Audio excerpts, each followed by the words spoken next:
Vamos começar mais um podcast Uma Ciência na Rede.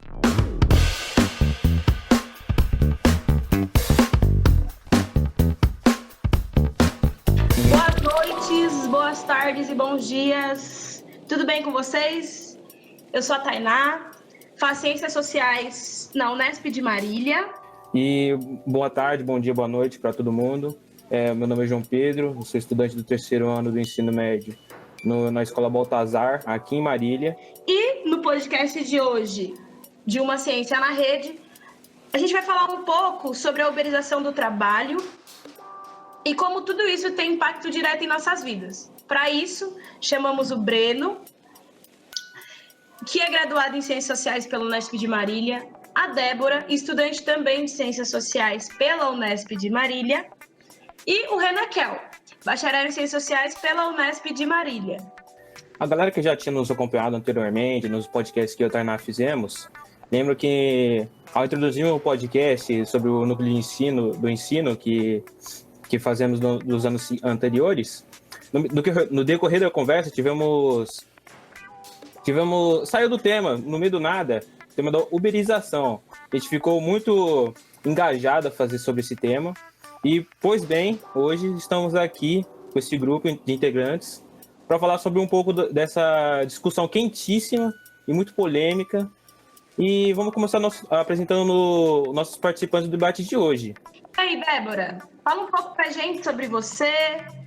Oi, pessoal. Como já foi dito, eu sou aluna do 2º ano de Sociais na Unesp e eu acredito que precisamos discutir mais sobre as questões do trabalho, principalmente nesses tempos de pandemia que a gente está vivendo aí. E você, Breno, você pode falar um pouco sobre você pra gente, por favor? Claro, vamos lá. Primeiro, eu gostaria de agradecer o convite de vocês. Acompanho Conversa na Rede já há algum tempinho, comentei com a Tainá também. E muito feliz e honrado pelo convite, por poder estar participando aqui com vocês hoje dessa conversa. E agradecer também a Maria Paula Concato pela intermediação.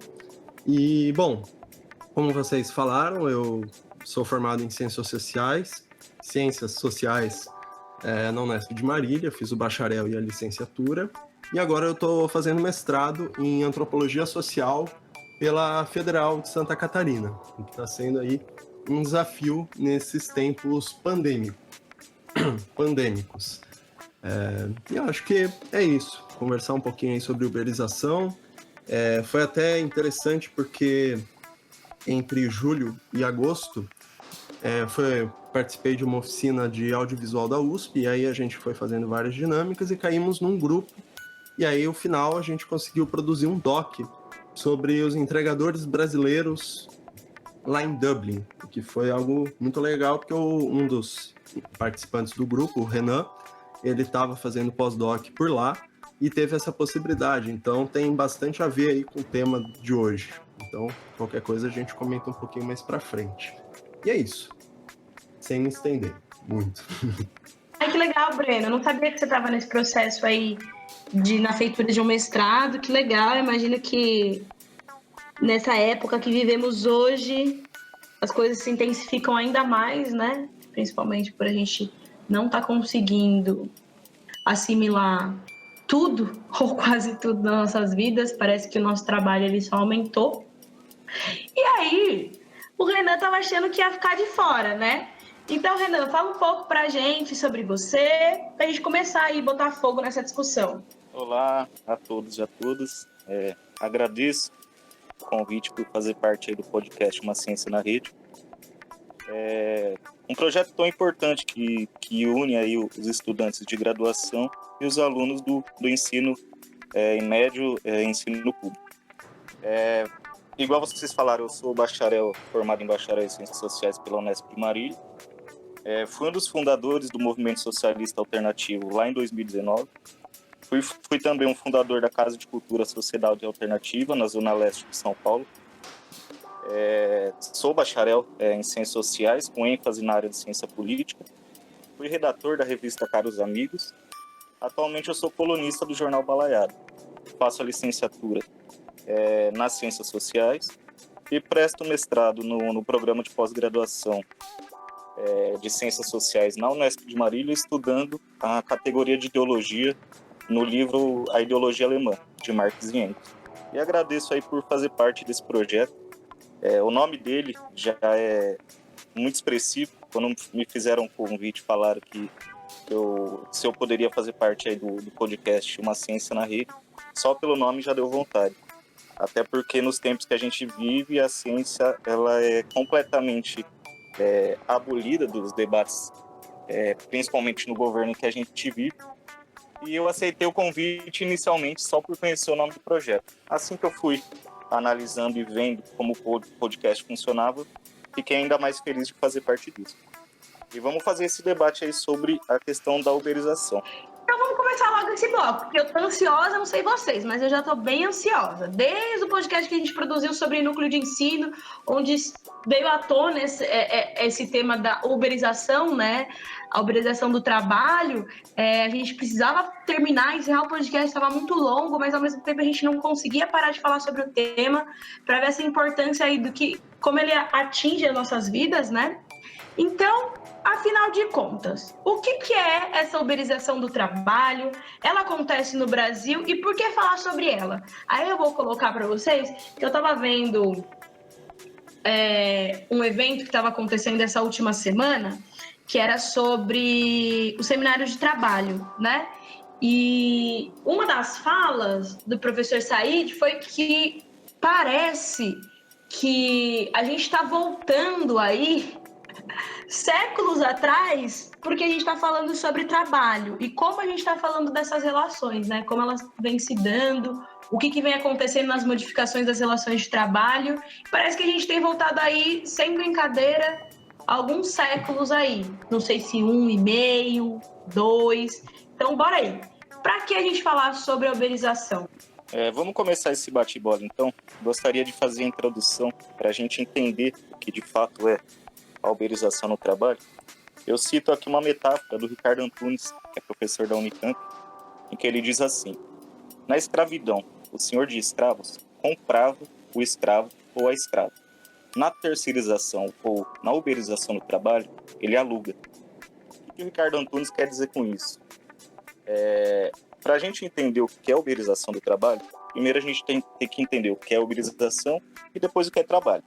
Eu vou iniciar minha fala como se fosse um pano de fundo para a gente entender esses aspectos da uberização. Quando a gente fala de uberização, necessariamente a gente fala de reestruturação produtiva do capital. E o que é isso? A história da humanidade ela passou por várias transformações, tanto físicas quanto mentais, e também na relação do trabalhador com o trabalho. Existiram várias revoluções chamadas as revoluções industriais. As revoluções industriais, a primeira foi na Inglaterra no século XIX, que deu introdução aí à máquina a vapor, mudando completamente a estrutura do trabalho e do trabalhador com o meio que ele atua. A segunda revolução industrial foi no século XX, a revolução automobilística, que veio o telefone, televisor, rádio, avião e etc., modificando completamente as relações do trabalhador com o trabalho. A terceira revolução industrial, chamada Revolução Técnica Científica, deu a introdução da genética, da robótica, telefonia móvel, energia atômica, a biotecnologia. Essa é já parte do final do século XX e início do século XXI. A última, a Revolução Industrial 4.0, que é essa revolução digital, e que parte também da uberização para falar dessa revolução digital, ela criou uma automatização das fábricas. O que é isso? Já não tem tantos trabalhadores na fábrica como na primeira revolução industrial, lá na Inglaterra. Agora quem faz o trabalho são as máquinas. Além dessa revolução, essa 4.0, essa revolução digital, deu introdução também na nanotecnologia, na inteligência artificial, nas impressoras 3D. Quando a gente vai falar de uberização, necessariamente a gente está falando dessa última revolução, essa revolução digital. Para compreender essa relação do trabalhador com o trabalho, a gente precisa compreender como se dá alguns mecanismos de trabalho. Inicialmente, o estudo que foi feito principalmente pelo autor chamado Karl Marx, ele vai analisar a relação do trabalhador com o trabalho, para entender como que o lucro é gerado, como o salário é pago e como se dá essa relação de exploração entre trabalho e Nossa, capital. Renan, que bom que você trouxe essa relação do porquê a gente falar primeiro, antes de falar sobre uberização, entender esses processos de revoluções industriais que aconteceram, porque, como você disse, né, a gente acaba tendo isso na escola e tal, porque muita galera que está nos escutando hoje, e para quem também está fazendo podcast, são pessoas que estão no seu ensino médio, aí, segundo, terceiro ano, e que muitas vezes a gente aprende lá. Eu estava lendo os textos, né, para me preparar para a uberização, e que, poxa, se não fosse pela universidade, talvez eu não teria voltado no assunto do Taylorismo, do Toyotismo, do Fordismo, esse processo de estruturação de uma fábrica, né? Como que ela foi se desenvolvendo. Então, no começo, a gente tinha muitas pessoas trabalhando, né? Com jornadas super extensas de trabalho. Eu estava vendo uns relatos assim, de pessoas falando que dentro da fábrica não podia ter relógio para você não marcar o seu tempo que você estava ali, né? E aí, muitas crianças também trabalhando em fábrica, muitas mulheres, muitos acidentes que aconteciam, né? Aí depois vem a introdução dessas máquinas, que elas começam, ainda não totalmente, mas elas começam já a ganhar um lugar dentro das fábricas na produção, né? E principalmente na terceira etapa, onde hoje tem mais máquinas e aí poucos técnicos que sabem mexer naquelas máquinas para aquelas máquinas fazerem um processo. Então, eu acho que é super interessante da gente falar sobre essas revoluções, muito antes de falar sobre essa uberização, né? Porque eu acho que é tudo... não é nem desconstrução a palavra, mas as relações que a gente tem hoje de trabalho foram o desenvolvimento de todas essas revoluções, né? Então, para a galera que está aí nos escutando agora, se sentiu interessado de saber como se davam esses processos, né? Claro que a gente vai falando aqui, mas busquem saber, porque não é do nada, né? Não foi do nada que a gente reestruturou ou estruturou uma fábrica, como que ela funciona, ou por que ela funciona daquela forma, né? Então, gente, eu acho que indo um pouco de encontro com o que vocês falaram, né? A gente pensa o quanto o assunto da uberização ele acaba sendo muito amplo e que, apesar de todo esse contexto histórico, também envolvem questões muito atuais, né? Como as plataformas, os aplicativos e como que essas relações de trabalho elas tiveram que se adaptar hoje para toda essa tecnologia, né? E a gente acaba sempre voltando a esses contextos passados e, ao mesmo tempo, tendo que analisar, né? O que está acontecendo agora? Quais são as necessidades que estão movendo com que a cada vez mais as pessoas estejam indo em direção a procurar esse tipo de trabalho que a gente pode chamar até de informais. Renan, uma hora que você fala sobre as revoluções, né? A primeira revolução industrial, a segunda, a terceira, e começa a colocar sobre essas informatizações, eu acho que é na terceira, né? E depois a gente fala sobre a 4.0. É legal a gente falar também sobre esse processo de globalização, né? De entender que quando a gente tem um aumento da informatização ou o desenvolvimento de máquinas que nos conectam com outras pessoas em outros lugares onde a gente busca conhecimento, né? O quão é importante essa globalização em relação às estruturas mesmo, assim. Como que, a partir da globalização, as pessoas elas começam a se relacionar de formas diferentes, e a partir disso, como você colocou, as relações do trabalhador com o trabalho, elas mudam, né? Eu acredito que também pelas necessidades que são impostas a partir desse processo, né? Que nada mais é que essa reestruturação, né, do capitalismo, nessas novas bases econômicas, né? Tentando recuperar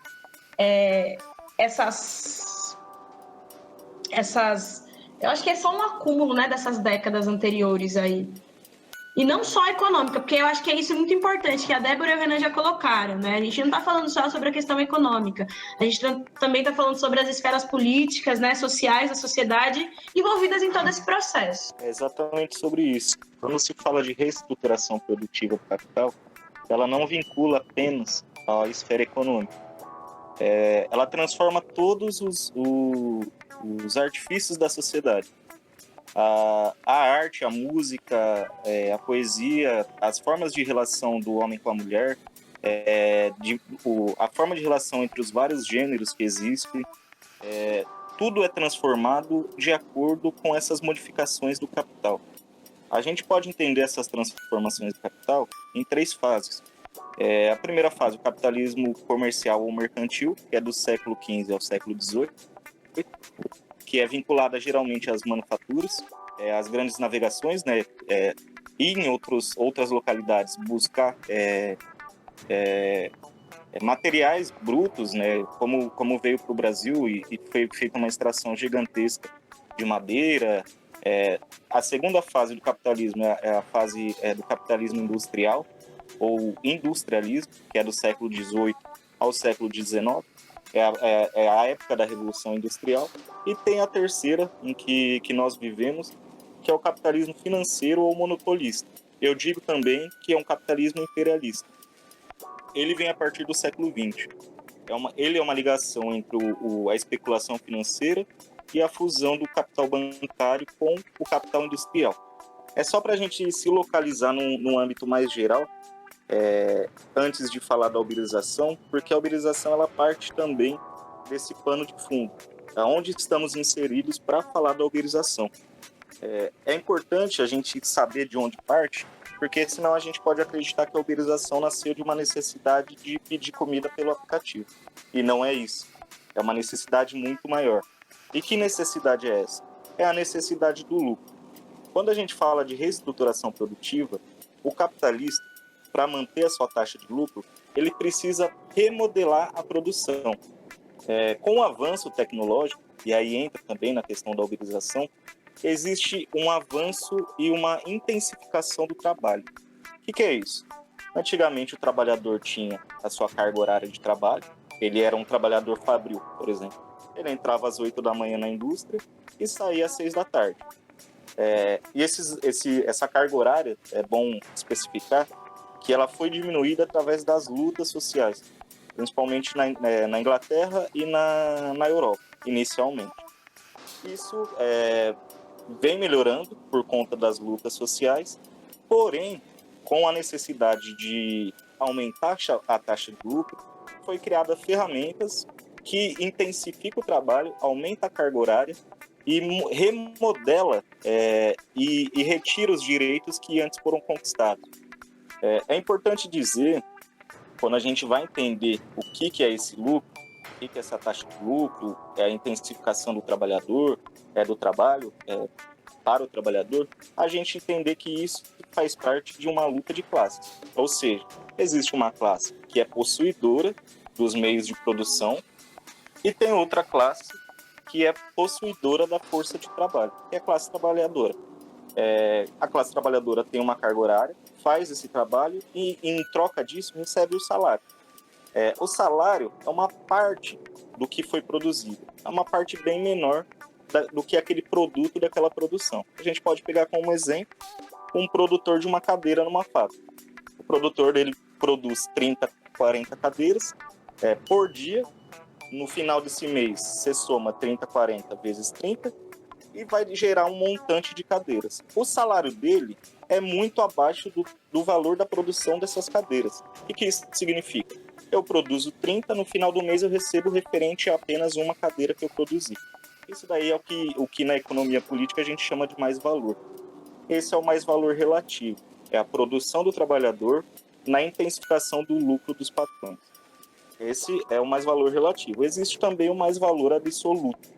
Quando a gente for falar de uberização, eu vou tentar explicar como entra e como se sobressai o mais-valor relativo sobre o absoluto. O mais-valor absoluto é a intensificação e a melhoria naquele espaço de produção. O que isso significa? Um capitalista tem uma empresa de produção de cadeiras, de mesas, é só um exemplo hipotético. Quando o mais-valor absoluto sobe, ele faz melhorias na base física da empresa. Compra melhores materiais, compra máquinas, e essas máquinas vinculam ao seu capital absoluto. Ou seja, o capitalista, para ser capitalista e para concorrer com outros capitalistas, ele tem que aumentar tanto o mais-valor relativo, que é a intensificação do trabalho, quanto o capital absoluto, que é a matéria-prima que ele tem para fomentar o trabalho.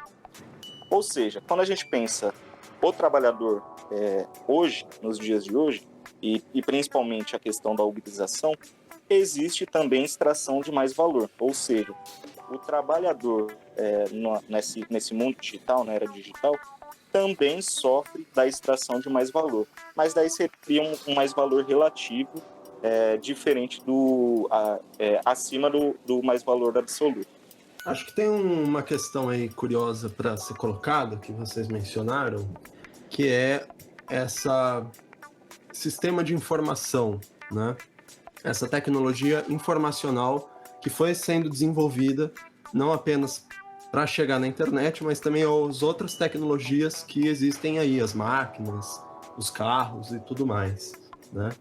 Mas em relação específica, né, à internet e como ela se relaciona com essas outras tecnologias, é legal pensar nas palavras e nas reflexões do Manuel Castells, que ele publicou uma obra lá atrás falando sobre a sociedade em rede, como que as pessoas elas se conectavam e passaram a se conectar ainda mais, não apenas em laços comunitários, mas também de maneira global, né, a partir da internet. E ele, numa parte da obra, ele destaca o seguinte, que essas tecnologias que são produzidas por nós, enquanto humanidade, em uma determinada sociedade, em um período, ou seja, é datado, essas tecnologias refletem, ou seja, caracterizam a sociedade em que vivemos.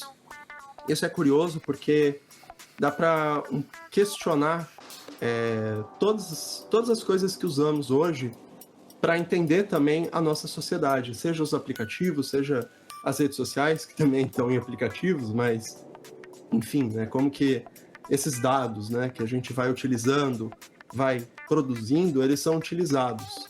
E aí a gente consegue compreender e ter uma leitura crítica se a gente está numa sociedade mais autoritária ou mais libertária. Isso é interessante também, porque para a gente pensar também alternativas, a gente também precisa desenvolver alternativas no sentido também tecnológico. Então, só fazendo esse parênteses que foge um pouquinho, né, no sentido de pensar as utopias, que a gente pode comentar mais para frente, mas para fazer tecer esse comentário em relação à tecnologia que o Uber e outras empresas desenvolveram a partir desse desenvolvimento do capitalismo, né, ao longo das décadas aí que o Renan comentou. E já que entramos já abordamos bastante parte desse assunto, damos uma introduzida no que vamos discutir mais para frente, vamos falar uma problemática aqui. Qual que é o real problema desse aumento crescente de número de trabalhadores informais aqui no Brasil? Eu vou trazer um dado aqui que apenas 46,6% dos trabalhadores brasileiros são contratados dentro da lei. E, assim, metade da população não tem benefícios, eles não vão ter aposentadoria, provavelmente não tem plano de saúde e também não tem férias. E também eles correm um perigo de ter e não vão ter mais outros tipos de benefícios que os trabalhadores informais têm. Vocês podem falar um pouco pra gente qual que é o real problema desses trabalhadores informais? Eles estarem exercendo isso? Olha, João, eu acredito que a redução ou a inexistência de uma lei que assegure os direitos do trabalhador, que eu acredito que é isso que acaba acontecendo quando a gente tem muito trabalhador informal, né, aqueles que não estão sendo assegurados pela lei, isso pode sim significar relações de trabalho mais maleáveis, porém a gente não pode ser ingênuo de esquecer que existe uma relação de poder nesse relacionamento, né? Existe alguém que detém alguns meios, existe alguém que, de certa forma, ele vai acabar exercendo a sua influência sobre o outro. E que essa quantidade de pessoas, né, que hoje a gente pode dizer até mesmo pela pandemia, né, que estão nessa situação de desemprego e acabam tendo que recorrer a esses aplicativos, né, como uma forma alternativa ao desemprego. E o fato de você não poder ter essa escolha, né, ter uma opção, ser mais algo que você é levado a escolher, tira um pouco do trabalhador, além de todas as percas dos direitos, o 13º, que a gente sabe que é fruto de muita luta. Então eu acredito que esse lado, né, esse peso da decisão sempre acaba para aquelas pessoas que detêm esses meios, né? A gente pode dizer para o patrão. Não só essa situação, né, Débora? Eu acho que também a questão de como que elas foram implementadas. Eu acho que é todo esse processo, como os meninos já têm colocado, a gente tenta apontar, é que todos esses processos acabam nos trazendo para esses resultados, né? Nesse sentido de como o Renan estava falando, né?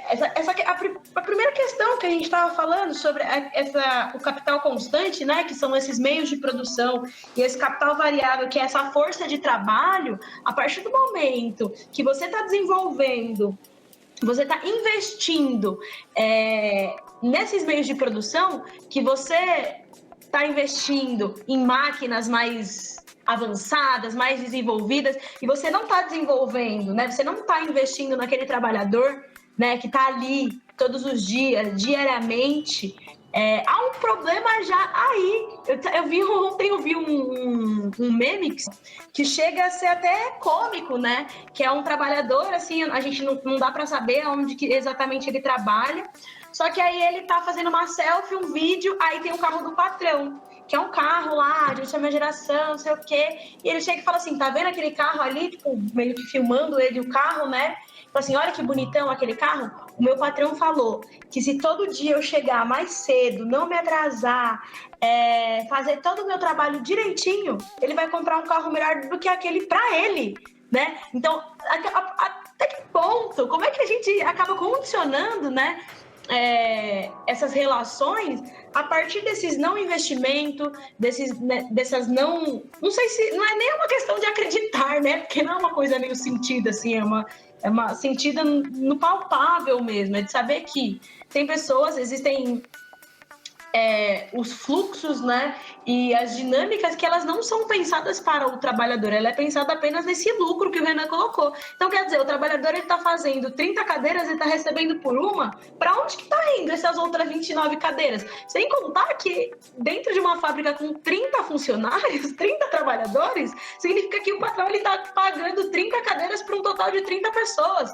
E as outras 29 vezes 30, que eu não sei fazer muitas contas, mas é muita grana. Para onde que está indo esse investimento, né? E aí, como o João coloca, hoje no Brasil a gente tem uma taxa gigantesca, alarmante de pessoas desempregadas. Até então, eu acho que a taxa de 2018 era de 12%, né? O desemprego, tanto que veio aquela nova onda do novo governante de falar que ia gerar mais emprego. E ele ousou falar também que ou o trabalhador escolhia mais emprego ou ele escolhia as condições de trabalho, né? Como assim?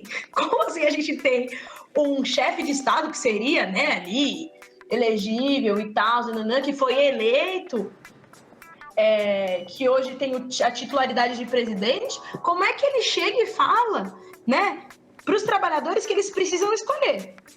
Ou vocês têm emprego, ou a gente cria mais empregos, ou a gente cria mais direitos. E aí? Que relações são essas? Será que para criar mais empregos a gente precisa deixar de criar direitos? Será que essas questões elas não podem caminhar juntas, né?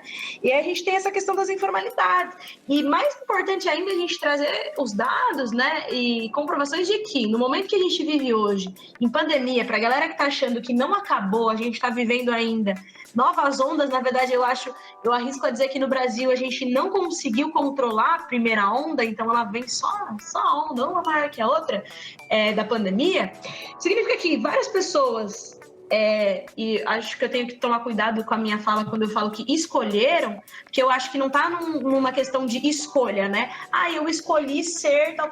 Porque também é vendido para você que é melhor para você se você for o dono do seu próprio negócio. Então você vai ser Uber, você vai vender o seu brigadeiro. Teve uma vez que eu encontrei um menino no centro que ele falou assim: por favor, compra meu brigadeiro que eu tô juntando dinheiro para pagar a minha universidade. Será que ele sabia que existem universidades que são públicas e não necessariamente ele precisaria estar ali vendendo aquele brigadeiro para poder pagar a universidade? Quem sabe, para se manter, muita gente, como eu conheço várias pessoas que vendem bolo, vendem salgadinho, justamente para se manter dentro da universidade pública. Será que essas pessoas elas sabem sobre isso? Mas o que é mais vendido é que se você for dono do seu próprio negócio, a sua vida ela vai funcionar melhor, né? E como que a gente pode discutir sobre isso?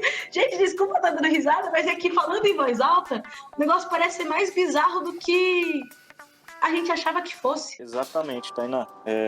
A minha pesquisa que eu estou fazendo para o mestrado, ela fala sobre a categoria de ideologia.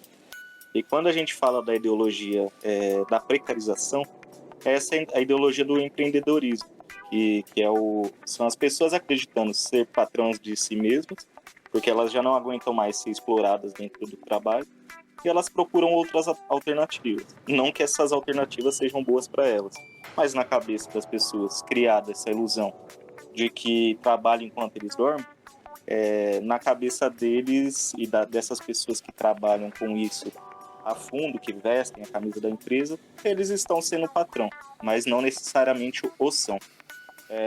Gostaria de colocar aqui algumas questões para a gente pensar, fazer voltar para o plano de fundo da uberização, porque a uberização ela parte de um setor produtivo. Vamos pensar aqui no Brasil. O Brasil tem 3 setores produtivos. O primeiro setor é o setor de insumos e matéria-prima. O que é isso? É o setor produtivo de soja, de cana. O Brasil é um grande exportador de cana. Então, esse é o setor primário. É a produção direta e vinculada direto à terra. O segundo setor produtivo no Brasil é o setor industrial. Eu vou falar um pouquinho dele para a gente entender como a uberização chega no Brasil. Setor industrial, fábricas e montadoras.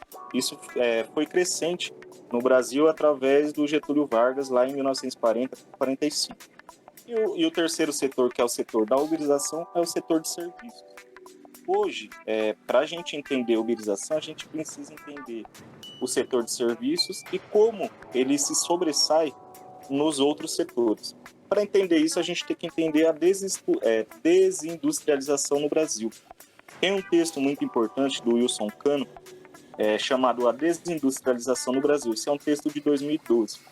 E ele diz o seguinte: eu coloquei apenas 4 motivos dessa desindustrialização para a gente entender como o setor de serviços avança em contrapartida no segundo setor, que é de indústria. O primeiro motivo é uma crescente perda da competitividade internacional da indústria nacional perante outros países. O que é isso? O Brasil, quando se industrializa, a gente pode ter o maior exemplo de industrialização no Brasil com o início da empresa da Petrobras, que tem um slogan na história aí que o Getúlio Vargas fez uma campanha de que o petróleo é nosso. O que ele estava querendo dizer? Criamos indústrias nacionais para competir com o capital internacional. Ou seja, ele cria-se a Petrobras para competir na venda e compra de petróleo com outras empresas internacionais. Esse é o papel de uma indústria nacional.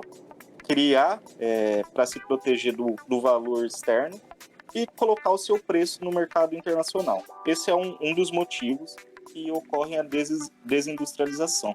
Com a competitividade e com o aumento de empresas externas, o valor dos produtos nacionais cai. E quando cai o produto de um valor nacional perante aos outros, essa empresa fale, fecha ou ela é privatizada.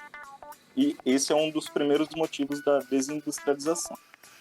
Outro motivo, a abertura do comércio com a queda das tarifas e demais mecanismos protecionistas da indústria nacional. O que é isso? Eu vou pegar um exemplo na questão da informática e da comunicação. Existem 2 empresas nacionais, que pouca gente deve conhecer, como sendo nacional, que é a Positivo e a Multilaser. Elas produzem computadores, celulares, e elas tentam concorrer com as empresas Apple e a empresa chinesa agora, a Xiaomi. Como que uma empresa nacional, um capital nacional, consegue combater com essas grandes empresas? Obviamente, o trabalhador vai preferir pagar num celular muito mais avançado, muito melhor, um valor um pouquinho acima do que comprar um celular um pouco pior do que os outros concorrentes internacionais. Esse é um outro motivo da desindustrialização, ou seja, a gente não foca nas empresas nacionais para criar e desenvolver tecnologias melhores e a gente compra os produtos externos. Esse é um outro motivo. Outro motivo também, a fuga de empresas estrangeiras para outros países. O que é isso? O capital internacional ele vai se alocar em determinados países para produzir as suas mercadorias. Um grande exemplo é a Volkswagen.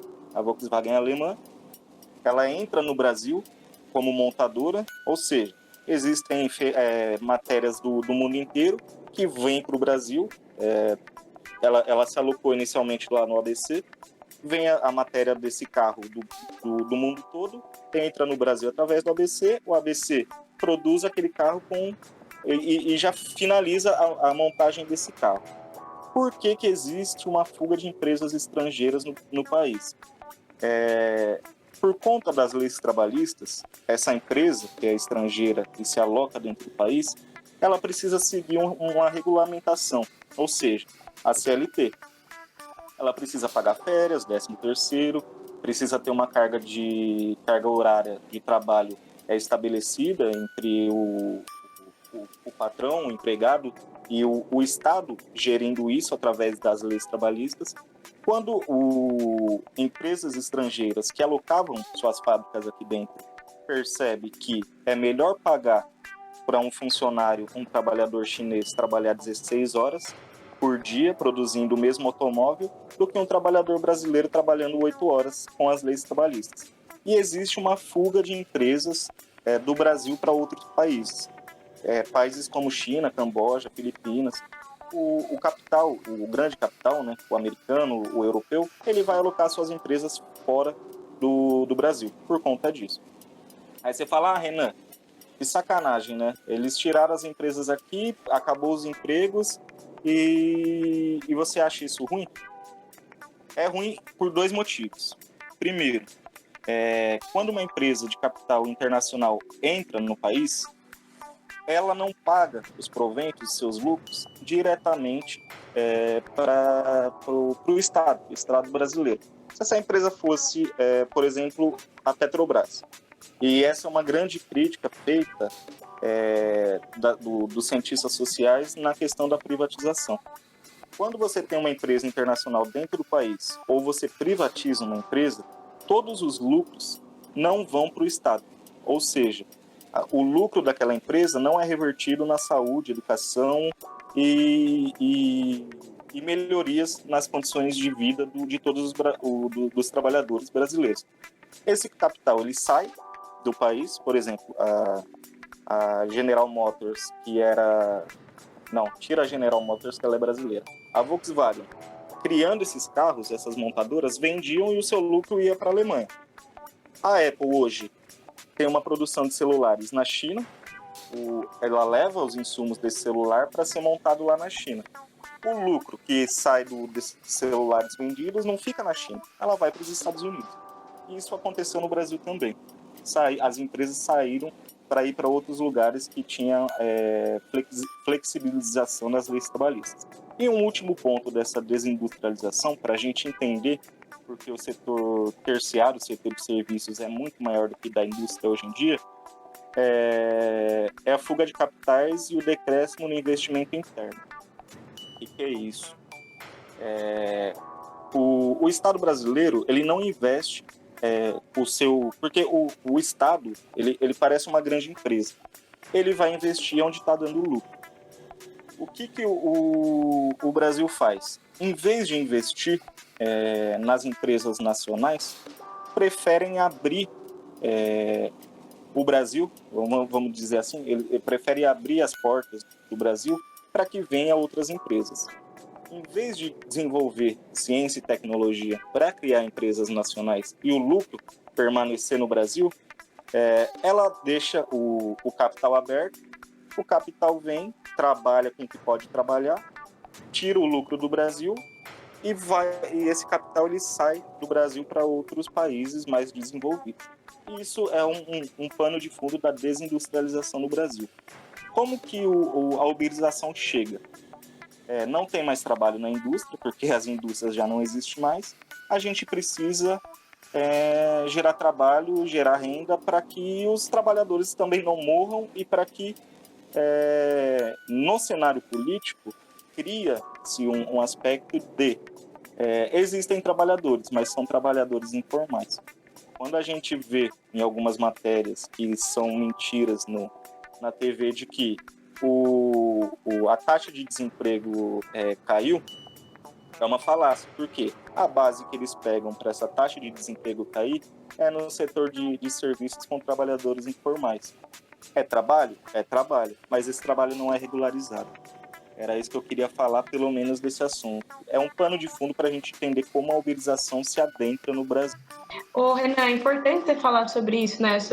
Porque muitas vezes a gente não sabe como que funcionam os processos industriais, né? E não só os processos internos, mas os processos internos no sentido de que lucros são esses que geram, né? A gente tem algumas indústrias aqui e que para onde que estão indo esses lucros, né? E o que vai de encontro com a CLT, né? Que para quem não sabe, né, a CLT é essa consolidação das leis de trabalho. Por que isso é importante, gente? Como a gente vem apresentando desde o começo, né? Que toda a questão da carga reduzida da hora de trabalho, assim como a extensão da hora de trabalho, ou horário de almoço, direito a férias, 13º, tem muitas pessoas que acham que caiu dos céus, né? E como a gente vem falando desde o começo, são conquistas, muitas delas sindicais, muitas delas coletivas, para que, no mínimo, os trabalhadores tivessem o direito, né, desses reconhecimentos. Não é nem um reconhecimento, assim, porque na real é um direito. Então não é uma coisa tipo, olha, você foi um bom funcionário, então eu tô te dando férias. Não, é o meu direito descansar durante tantos dias. E a CLT, ela garante isso, né? Mas aí já soltar uma bomba aí, galera. Essa lei de 2017, a 13467, que é a tal da Lei da Reforma Trabalhista, né, que vai alterar justamente a CLT. Então, ela vai alterar a consolidação que foi aprovada lá em 43, assim como as leis de 74, tá? As leis também de 90, de 91. Então, quer dizer, olha, estamos vendo aí, lembrar, né, da década de 40, principalmente por conta da CLT. Então, para quem tá achando que CLT foi ontem, galera, a CLT aí tem umas décadas que vem garantindo ou tentando garantir aí os direitos desses trabalhadores. E aí, passando só mais um pouquinho, uns 2 anos depois, né, a gente tem a questão daquilo que eu já tinha dito sobre a fala do atual presidente, né, que ele disse que os trabalhadores eles terão de escolher entre ou mais direitos ou mais trabalhos, né? Para ver como é muito falacioso essa declaração, porque a gente tem um aumento em 2018 de 12% de desemprego e, vamos fazer as contas, né? Assumiu em 18, 19 visto, 18, a gente tem uma taxa aí de 12% desse desemprego. Em 2019, galera, 2020, na verdade, que foi a última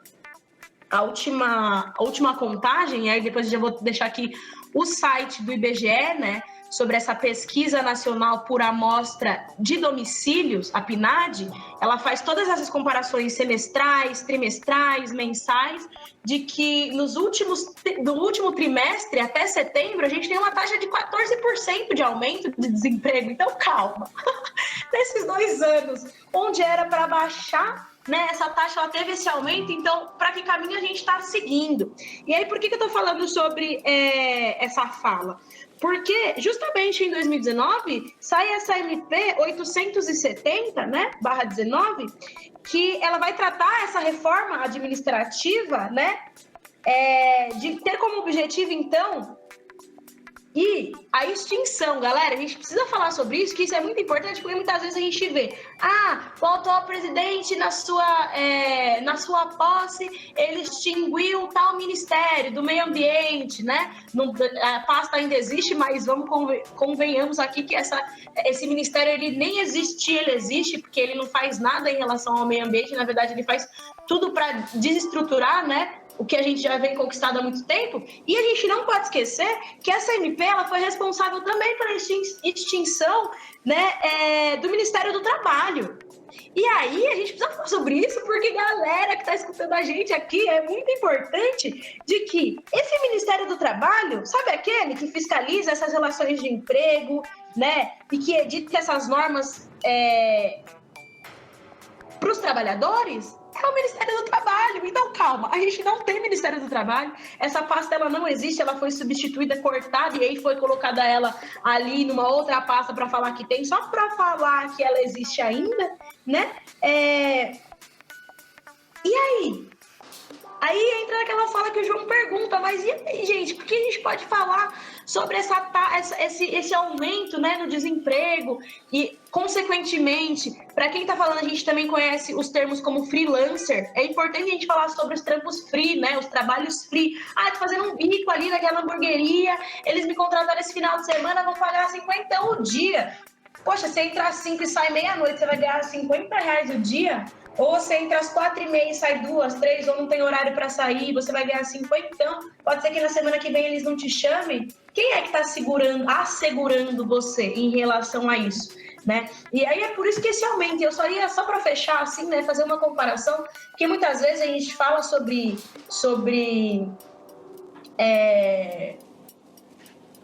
o que aconteceu, né, nos Estados Unidos, na Inglaterra, é importantíssimo a gente falar. Só que eu vejo pouco, principalmente nas minhas rodas de amigo, agora falando bem pessoal, Tainá aqui, né? A gente não tá falando muito dos acontecimentos na América Latina, né? No contexto mais próximo nosso. Semana passada eu tava vendo uma reportagem sobre por que vem aumentando a troca de representação do Peru, né? E por que em uma semana 4 representantes do Ministério trocaram? E aí, no final da reportagem, ele fala: hoje no Peru, 70% da população trabalha informalmente. 70% da população não é formal, não tem um trabalho garantido. E, consequentemente, no tempo que vivemos agora, e agora eu lembrei a minha fala, galera, foi mal, que eu sou prolixa, eu vou lembrando, vou trazendo, que eu falei que a gente precisa falar sobre a contextualização de pandemia.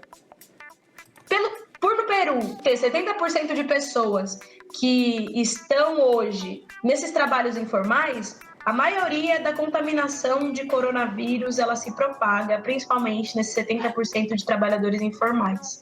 Então, muitas coisas estão ligadas diretamente. Não dá para a gente parar, a gente não pode, para quem está escutando, para a nossa discussão, não podemos deixar de fazer essas ligações, porque a gente acha que são casos isolados, que são acontecimentos isolados. A gente tem leis que vêm sendo aprovadas, né? A gente, mais para frente, vamos falar sobre a PEC da morte, justamente por isso, né? O que não garante mais esses direitos desses trabalhadores e que tudo tem a ver. E o que eu gosto de falar é que a pandemia, né? Esse vírus, ele veio justamente para escancarar, para jogar tudo no ventilador e falar: olha, essas coisas, elas existem. Elas sempre existiram e não vai ser hoje que vai deixar de existir. Se fosse hoje, a gente não teria tomado essas decisões. Quando eu falo a gente, eu falo como um todo, né, governo, estado, de que a gente já teria tomado alguma atitude, né, para prevenção, para um incentivo, para que as pessoas elas entendam que a pandemia ela existe e o distanciamento ele é importante, né, assim como você...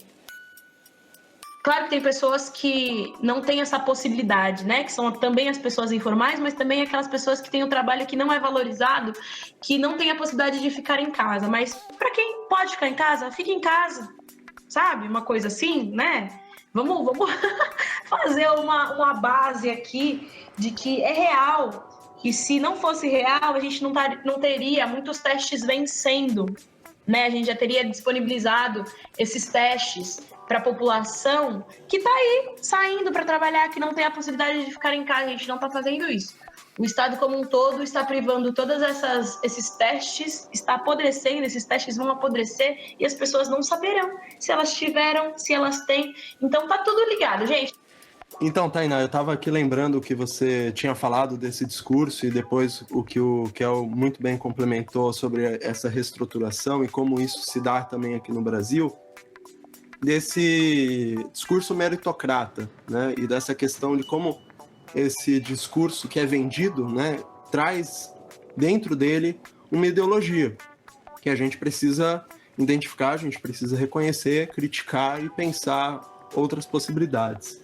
E esse discurso do Uber, dessa falsa, né, vamos dizer assim, dessa sensação de liberdade que é falsa, de poder trabalhar no horário que quer, de poder, enfim, não ter chefe, como vocês mencionaram, como a gente está conversando também, não tem sentido, né? Porque, na verdade, tudo isso fica para quem? Para quem está ali dirigindo o carro, né? Além do tempo também que esses motoristas e essas motoristas têm que trabalhar para conseguir pagar. Muitos desses carros, por sinal, são alugados. Então, além das contas em casa, tem que pagar também o próprio instrumento de trabalho, né?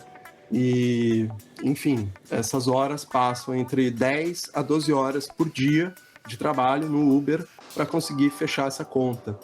E tem um texto muito interessante do Tom Slee, que ele discutiu, né, num livro chamado O que é Seu é Meu, que daí, quando veio aqui para o Brasil, na verdade, esse título foi mudado para uberização, que também é uma categoria interessante para pensar todo esse trabalho precarizado, que também já vem sendo discutido há bastante tempo. Lembraria aqui também, só um parênteses, do David Graeber, que é um antropólogo também, que discutiu os bullshit jobs, né, os trabalhos de merda. Ou seja, como esse subemprego afeta e como ele vem sendo desenvolvido não só, vamos dizer, como o Kel mencionou na China, Filipinas e tal, mas também como está aqui no Brasil, que é o que a gente está querendo conversar, né? Então, eu até, nesse processo, lembrei de uma entrevista lá em 2017, mas eu acho que, infelizmente, ainda está bem recente, assim, tem uma atualidade na discussão, que foi na revista Unicinos, que depois a gente pode deixar linkado aí. Então, a Ludmila Kostek-Abílio, que é pesquisadora do Centro de Estudos Sindicais e de Economia do Trabalho lá da Unicamp, ela coloca um termo, uma categoria que parece ser muito interessante para a gente pensar aqui, que, na verdade, é um termo da Marie-Anne Dujarrier, que é o trabalho amador. Ou seja, ela faz uma distinção, e aí, apesar desse grande parênteses, vou voltar também para o Tom Slee, lá da uberização, que é o seguinte: esse trabalho amador, não é que ele não seja reconhecido como trabalho, mas ele tem uma distinção de um trabalho formal, ou seja, um trabalho que tem uma legislação, tem uma segurança, né, no direitos garantidos, mínimos, né? E esse trabalho amador dele começa a ser deixado de lado, todos esses direitos, todas essas seguranças, né? E aí, por exemplo, ela menciona, que é um exemplo também que o Tom Slee comenta, que acho que cabe no Brasil, mas ele menciona lá da Inglaterra, dos taxistas que sabiam todas as ruas da cidade, todos os bairros, eles sabiam chegar em tudo. E aí, bom, eles foram perdendo essa possibilidade de trabalhar nos táxis, apesar também do monopólio que os táxis se tornaram. Isso passou a ser deixado de lado, e aí qualquer pessoa com GPS hoje, que também entraria aqui a discussão da tecnologia, poderia entrar e se adentrar na cidade. Então, como essa categoria, né, vai sendo implementada. E aí ela diz o seguinte, né, o motorista de táxi é um motorista profissional. Já o motorista Uber tem uma identidade flexível. Ele pode ser um desempregado fazendo um bico, ele pode ser um trabalhador que complementa a renda, são milhares de exemplos. O que a categoria de trabalho amador tem enquanto força explicativa é essa ideia de que o mundo do trabalho vai sendo tecida por uma série de atividades que não têm um estatuto de trabalho bem definido, e isso lhes confere uma enorme maleabilidade, que, ou seja, vai recair numa precarização. Então, só fazer esse longo parênteses para trazer um pouco essa categoria do trabalho amador, dessa precarização e de como isso também está aqui no Brasil, né? Especificamente na América Latina como um todo. E aí a gente, enfim, passa a bola aí para vocês. Vou colocar aqui uma estatística para a gente, para ficar mais claro, né? De acordo com o IBGE, o número de pessoas que trabalham como motorista de aplicativo, taxista, entre outros, aumentou em 29,2% em 2018, a maior taxa desde 2012. E com a pandemia em 2020, essa estatística explodiu, cresceu em 158% no primeiro semestre. Isso só prova que é um absurdo isso, que mostra que como os entregadores se tornaram essenciais para o isolamento, que cada vez mais eles se expõem ao risco de pegar essa doença.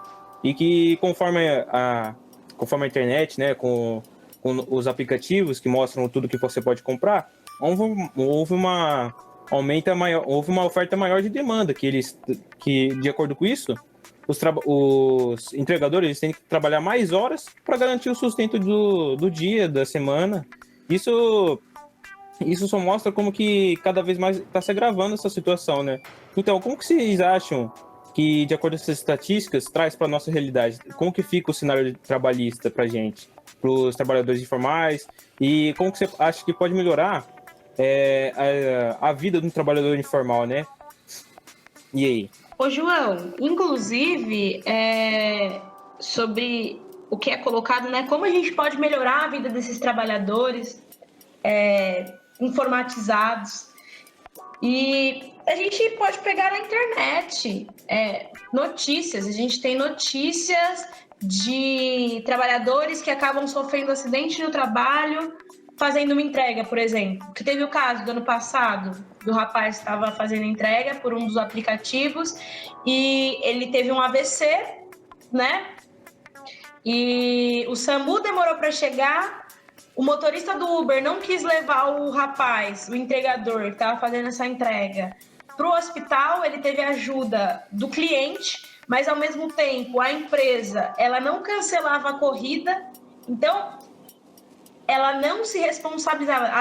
Os dois aplicativos, né, tanto de entrega de comida quanto de transporte, não se responsabilizaram por essa situação e o rapaz, depois de 12 horas de chegar no hospital, faleceu, né? E aí, como é que a gente garante, de fato, e aí eu faço outras perguntas, sobre essa segurança desses trabalhadores, né?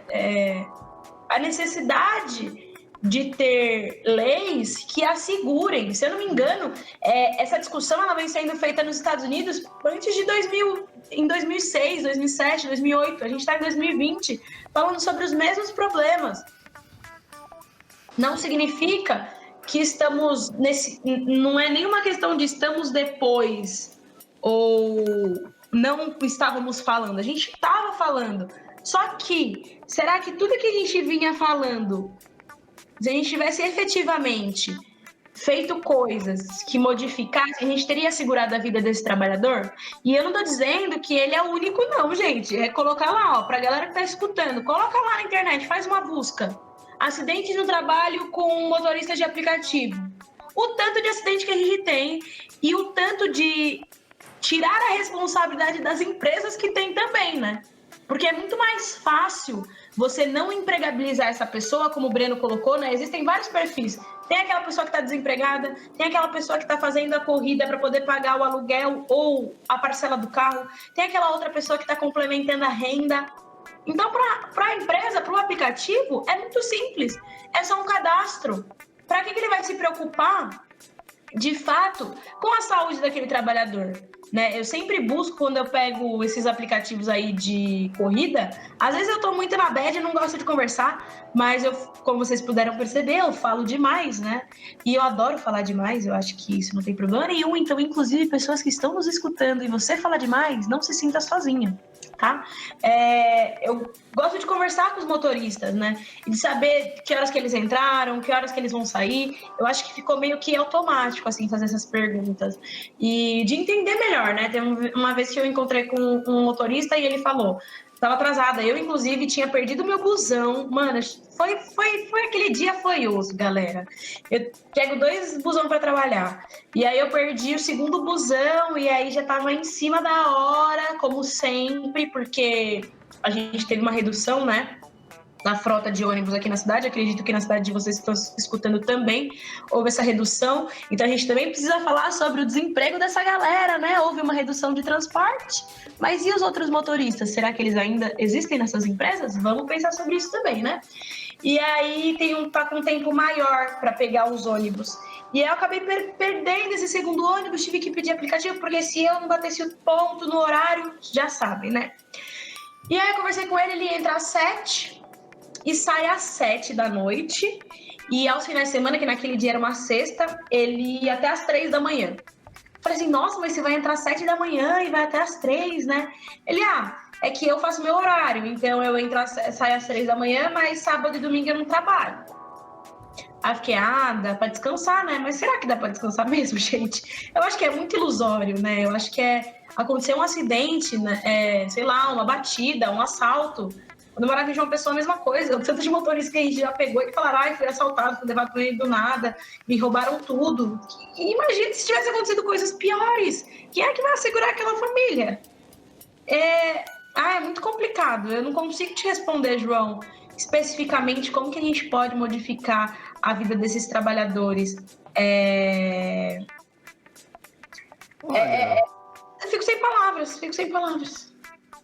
Não vou dizer que é uma resposta ou que seja uma solução, mas a partir do break dos apps, que foram, né, 2 movimentos, se alguém quiser contextualizar depois, em julho, a partir dessas 2 greves, né, dessas 2 paralisações, houve a possibilidade de ser construído, mais uma vez, uma tecnologia, retomando isso, né, porque a uberização também tem a ver com esses aplicativos, de uma cooperativa de trabalhadores e trabalhadoras de aplicativos, como um todo.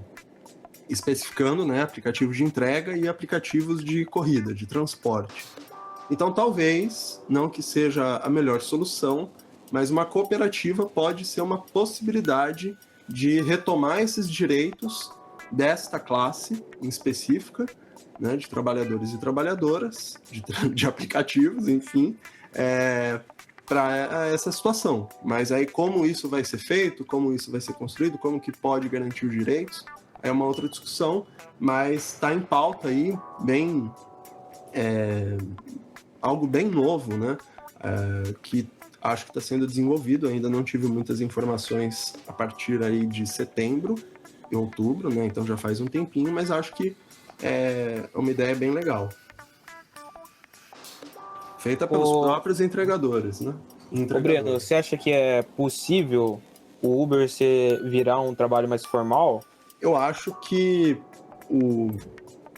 tem várias discussões aí em torno disso que a gente pode comentar um pouco mais para frente, né? Eu acho que, primeiro, o ideal mesmo, se for pensar em utopias, seria um transporte público, coletivo, né? Bem planejado, bem organizado. Breno, é isso. Transporte coletivo.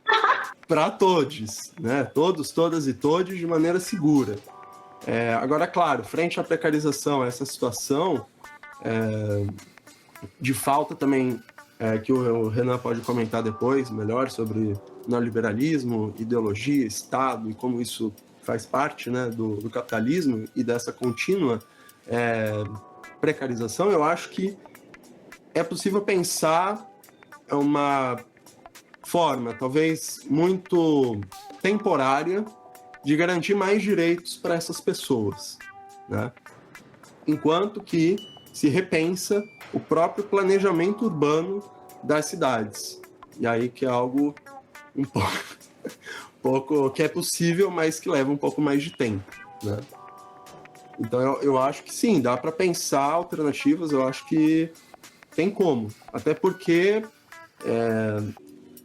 enfim, foi algo que foi sendo desenvolvido e que, querendo ou não, a gente acaba utilizando esse serviço frente à precarização. Então, sei lá, é um negócio meio difícil, eu me perdi, mas é isso. Dá e não dá, né? Com certeza, eu acho que tudo isso está imbricado, né? E eu acho que a própria questão do direito à cidade, só fazendo um parênteses para ser cortado, mas enfim, daria outros episódios, outro estudo, né? Mas eu acho que é muito bacana e eu topo, assim, jogar essa labuta aí, essa bomba aí pro Renan. O Renan trabalhar. Se ele não se incomodar, qualquer coisa, estamos aí. Né? Nesses 26 anos do FHC até hoje em dia, do governo Bolsonaro, inicialmente Fernando Henrique que introduziu o neoliberalismo no país. Ele privatiza 165 empresas. Essas empresas eram responsáveis por 13,10% do investimento na economia. Lembra quando eu estava falando sobre investir na economia interna ou abrir o capital para que as empresas externas entrassem no Brasil, produzissem e levassem o capital para fora? Fernando Henrique privatiza 165 empresas responsáveis pelo investimento na economia interna. Isso é o Fernando Henrique. Do governo Lula ao governo Dilma, existiu uma exoneração de tributos no setor financeiro. O que é isso, essa desoneração? Não foi cobrado aos bancos parte dos lucros que eles tinham. Ou seja, os bancos externos poderiam atuar dentro do país e essa taxação de tributo não foi feita pelo governo do PT. Dentro desses governos existiram outros mecanismos. Eu vou tentar sintetizar para que eu consiga falar de todos os governos, pelo menos dos pontos principais no avanço do neoliberalismo do país.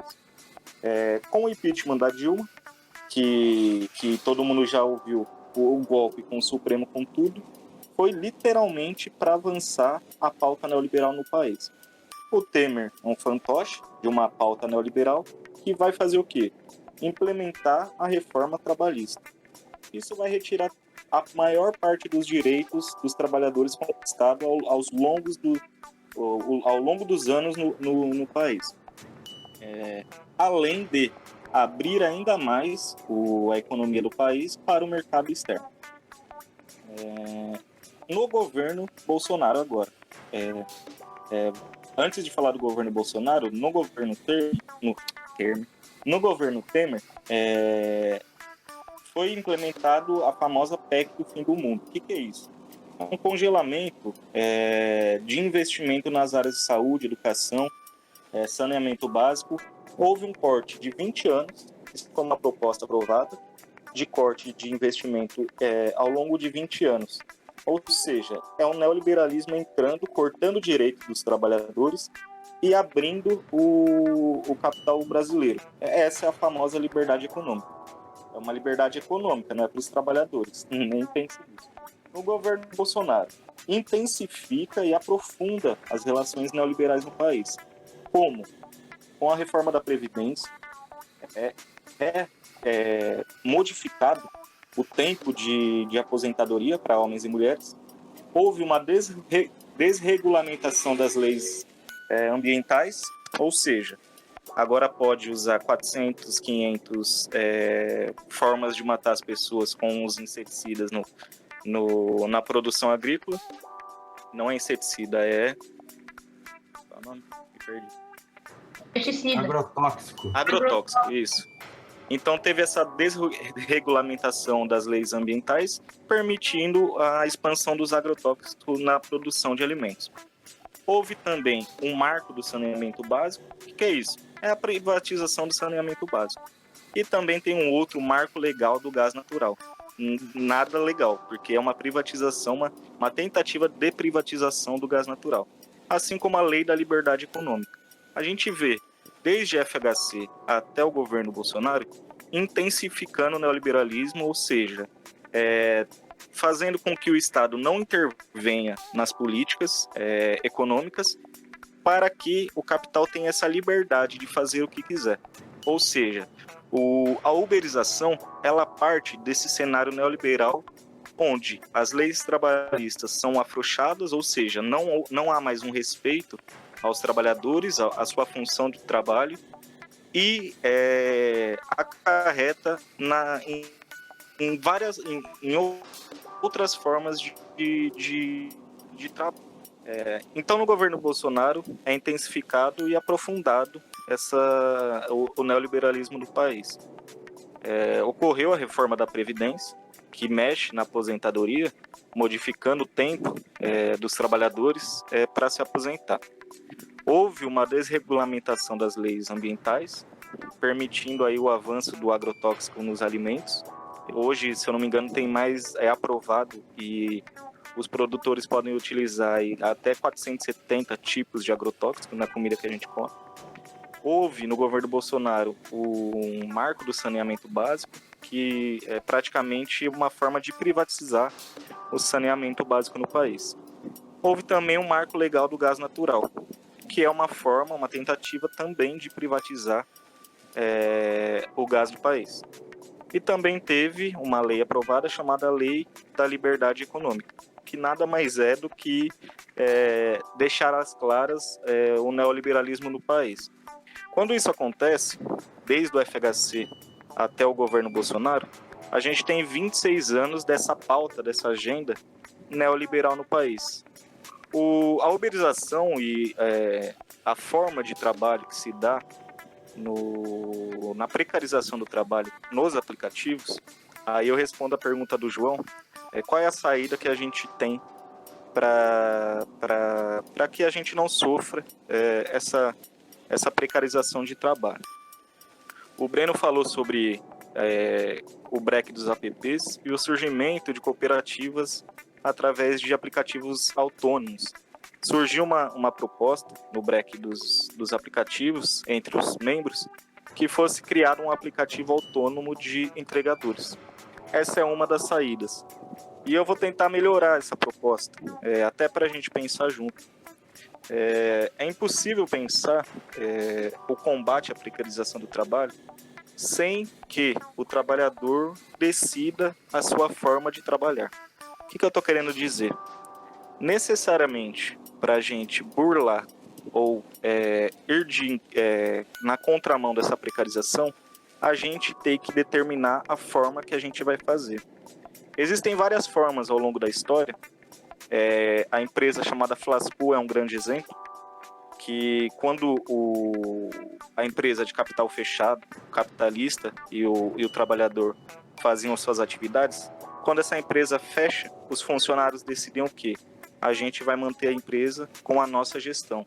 Ou seja, os trabalhadores permanecem naquela fábrica, produzem e o lucro é revertido para todo mundo da empresa. Uma saída na questão dos aplicativos é a construção de um aplicativo autônomo, gerido e gestado pelos entregadores, ou seja, eles determinam as leis que vão ser adotadas na forma de entrega, porque hoje em dia eles têm uma avaliação no aplicativo. Se eles são mal avaliados, eles perdem corridas. Se eles não fazem corridas, eles podem ser desligados do aplicativo.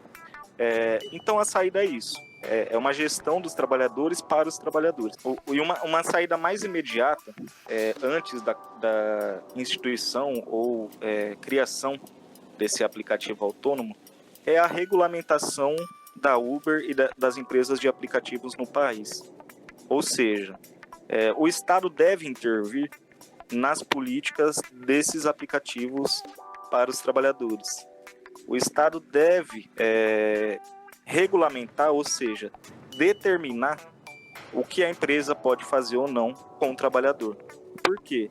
É impossível que os trabalhadores, de forma separada ou coletiva, determinem para os aplicativos as modificações das leis que eles colocam para trabalhar. Uma primeira posição é a intervenção do Estado, regulamentando, e a outra posição de melhorias é a própria greve dos trabalhadores. Só se muda as coisas através das lutas, e uma das lutas dos trabalhadores é a greve. Quando teve o break do app, ele foi um movimento duplo importante.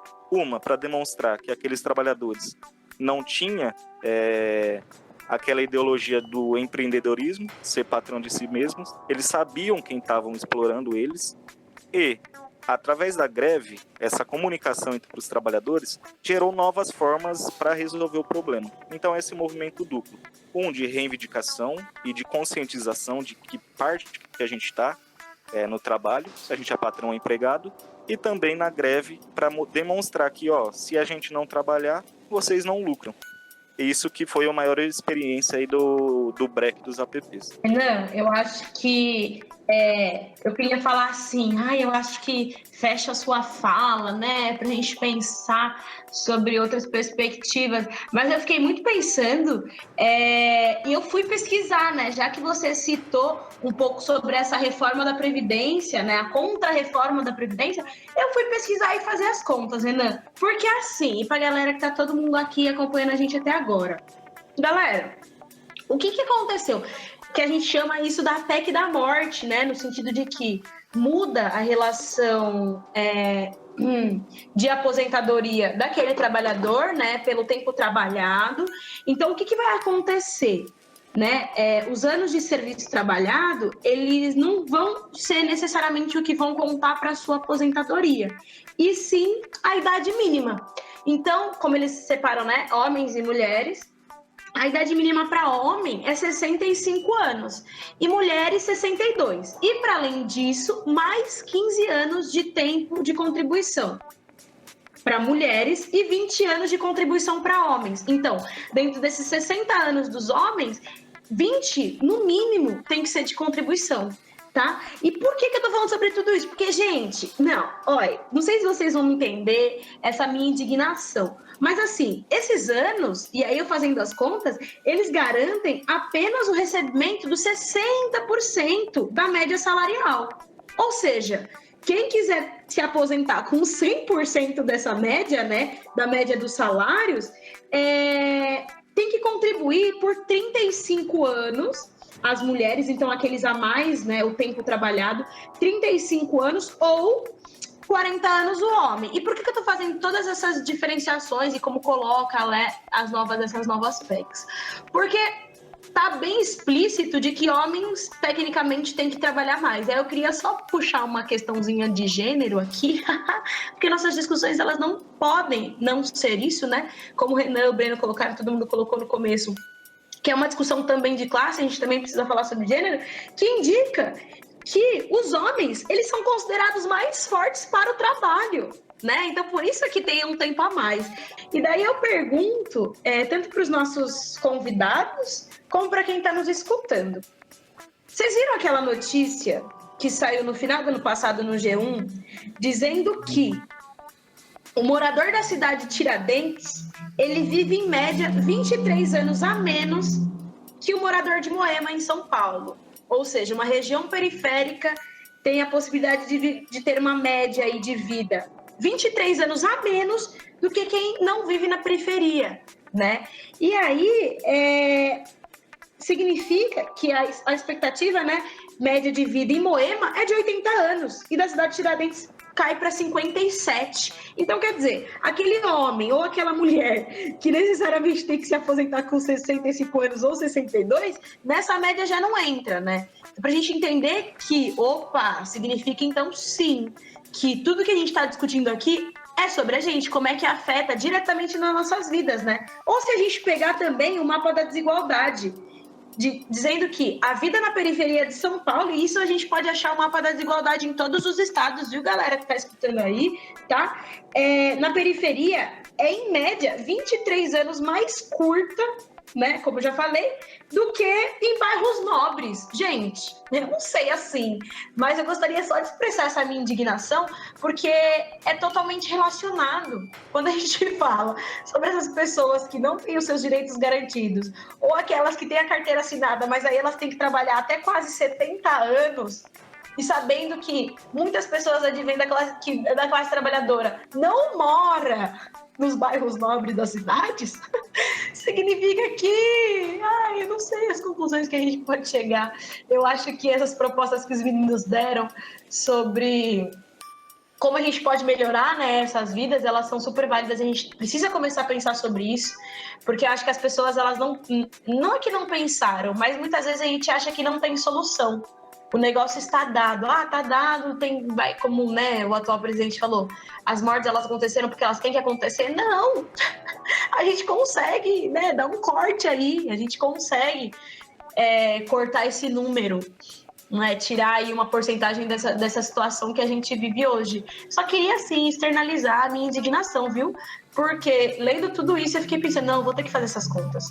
Porque eu sabia que tinha mudado, assim como muitas pessoas já devem ter escutado nessa modificação, que ficou parada, só para lembrar que essa ficou parada de 2016, ela ficou parada e ela foi substituída pela PEC 6 de 2019, tá? Então, estou dizendo que a 287 de 2016 ela foi abandonada, porque teve vários problemas, só que aí a 6 de 2019 ela passou.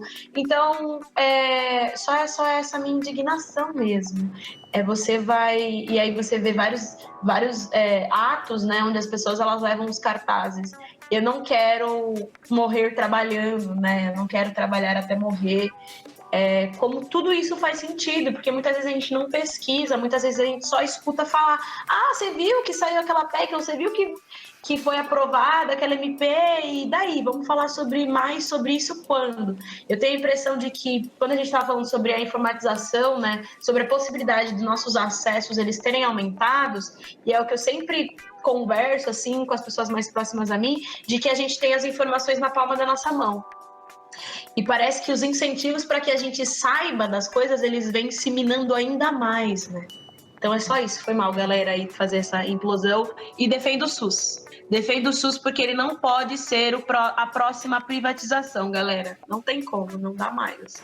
Então, Tainá, de acordo um pouco com o que você tinha dito, né, anteriormente, a questão dessa precarização mesmo, não só do trabalhador, mas das mulheres, dos negros, né? Porque a gente sabe que dentro da SLT você vai ter ali o que vai defender que homens e mulheres tenham o mesmo salário, né? Então, pensar que às vezes essa discussão ela vai para muito além.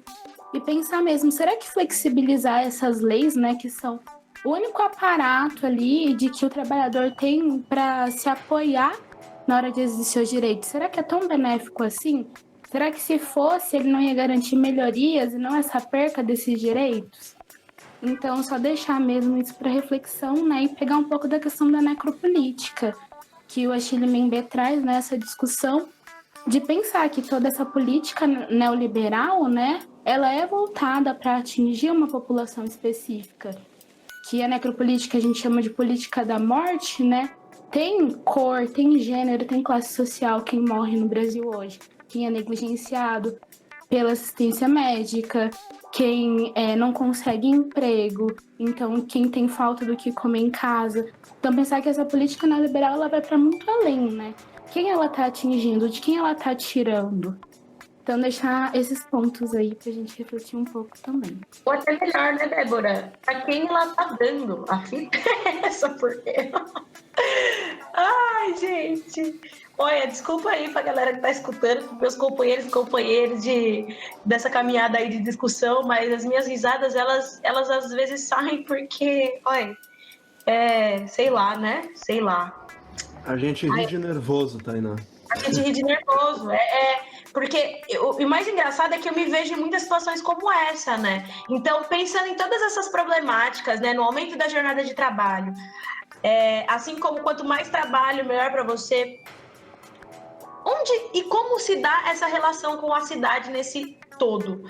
Porque a gente está falando aqui sobre as relações de trabalho, tal, mas eu acho que a gente poderia fechar aí, né, os nossos blocos de discussão falando sobre esse acesso à cidade. E o porquê essa relação com a cidade? Porque a gente passa pela cidade quando a gente está indo trabalhar, né? E aí eu fico pensando muito, quando eu vou trabalhar, e em todas as pessoas que dividem o ônibus comigo, por exemplo, né? O ônibus, muitas vezes eu pego esvaziado, mas na maioria das vezes ele tá lotado na manhã.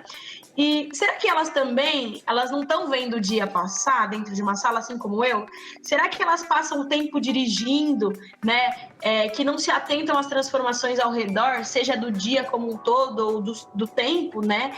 E o que mais me preocupa, galera, não sei a vocês, assim, mas o que mais me preocupa será que estamos fadados, né, a essa rotina de bater o ponto e só seguir a vida do jeito que dá ou do jeito que tá? Bom, Tainá, eu acho que fazendo alguns tensionamentos aí, ou tentando, né, ajudar ou atrapalhar essa conversa, eu acho que a gente poderia começar pensando que é o que você falou, né? A gente se desloca, a gente mora em um lugar, provavelmente trabalha em outro distante, tem pessoas que moram mais perto, outras não, e esses processos, né, de deslocamento, eles permeiam territórios, permeiam paisagens. Então, eu acho que num sentido assim de pensar a cidade, né, entra também num sentido de perceber, de questionar essa cidade que a gente vive. Quando a gente comentou um pouco ali do Uber, do transporte coletivo, enfim, de outras possibilidades, eu até fico perdido assim, porque é difícil pensar, sair desse modelo que a gente está e pensar outra coisa. Por isso que é esse o desafio, esse o exercício que a gente precisa fazer de pensar utopias, pensar alternativas, né? Então, bom, isso em relação, por exemplo, ao Uber, mas a gente poderia também, só fazendo um adendo ao que o Kel colocou também, a questão das cooperativas. Eu acho que dentro das próprias cooperativas seria possível, entre as pessoas, estabelecer relações e estatutos que assegurem isso sem depender diretamente do Estado, ainda que o Estado tenha um papel importante ainda mais agora que a gente está vivendo, né? Mas é pensar outras possibilidades também diante disso e pensar relações, não só na própria cidade, ou seja, de comunidades, de cooperativas que estão na mesma cidade, mas também que estão em outros países, em outras cidades, outros bairros, enfim, e como que isso poderia ser redimensionado, essa lógica. Bom, feito esse grande devaneio aí, talvez um pouco aleatório, vou trazer para essa questão da percepção. Parece que, bom, soltei aí, mas vamos lá, vamos continuar. Então, esses deslocamentos, como eu mencionei, eles perpassam territórios. E aí é um pouco o que vocês estavam conversando num episódio passado sobre aquele, por sinal, que foi sem roteiro, que eu achei muito bacana. Vocês falaram da questão da roupa, de como se vestir, enfim. Então, em cada território, em cada região da cidade, as pessoas, elas geralmente se vestem de uma determinada forma. Ou pelo menos, claro que isso não é uma regra, né? Mas pego aqui, por exemplo, em Santos, que é onde eu nasci, onde eu estou morando agora, porque eu voltei para cá durante a pandemia. Mas, enfim, tem o centro de Santos. Durante o período da manhã e da tarde, as pessoas vão para trabalho. E ali, principalmente no centro histórico, tem muitas empresas de comércio de café, muitos empresários. Então, no geral, são pessoas que vão de terno, vão de gravata, tem um porte, né, naquele território.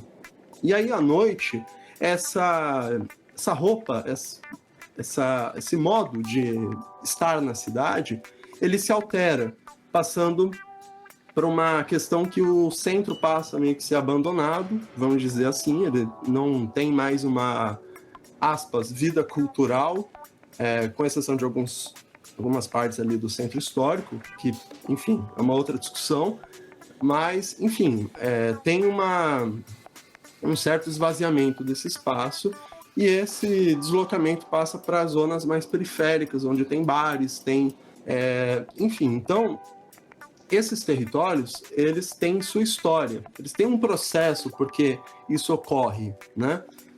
Então, é isso que é a importância de observar onde estamos, onde moramos, onde vamos trabalhar, né? Isso é uma metodologia, né? Uma técnica que a gente pode usar e que, enfim, é uma categoria que se chama deriva. Tem outras, tem o flaner, tem as pessoas que deambulavam, que é um nome um pouco meio estranho, mas era um outro movimento aí de uma galera que também fazia isso, de sair na cidade para andar, ou quando vai ao trabalho, perceber esse trajeto, que nem sempre é o mesmo, por mais que a gente siga a mesma rota todos os dias, se a gente fizesse um filme ou uma fotografia desse trajeto, a gente veria pequenas sutilezas que ao longo de um determinado período desses registros, a gente teria esse mapeamento, vamos dizer assim, dessas transformações. Seja tanto em coisas mais, vamos dizer assim, pequenas, de repente um pássaro que possa ter aparecido, ou as pessoas que não estão mais ali são outras, mas também de lugares, lojas que deixam de existir, casas que aqui em Santos está tendo um processo muito grande de destruição de casas antigas para a construção de grandes prédios, né? Uma verticalização da cidade. Bom, então isso seria a deriva, de você caminhar na cidade, não de maneira romântica, de olha que lindo esses prédios, olha que linda essa paisagem, mas de perceber que ali houve, como diria o Walter Benjamin, um documento da barbárie, ou seja, dessa destruição que o progresso e o próprio capitalismo continuamente traz para a gente, né? Nas relações que estão estabelecidas também na cidade. Afinal, a gente colocou ali, né? Brincou com o Castells, falando que a tecnologia expressa a sociedade que vivemos. A cidade é a mesma coisa, porque somos nós que produzimos a tecnologia e a cidade, somos nós que construímos tudo isso. Bom, então, feito um pouco esse paralelo, vamos dizer assim, essa primeira etapa, que seria a deriva, e percebendo, né, nesses trajetos, essas transformações do espaço, e perceber que não há uma neutralidade nesses espaços, porque se a gente caminha, por exemplo, para regiões, em Marília, por exemplo, quando eu estava estudando, e onde vocês provavelmente estão ouvindo esse podcast, a gente tem vários e vários condomínios fechados.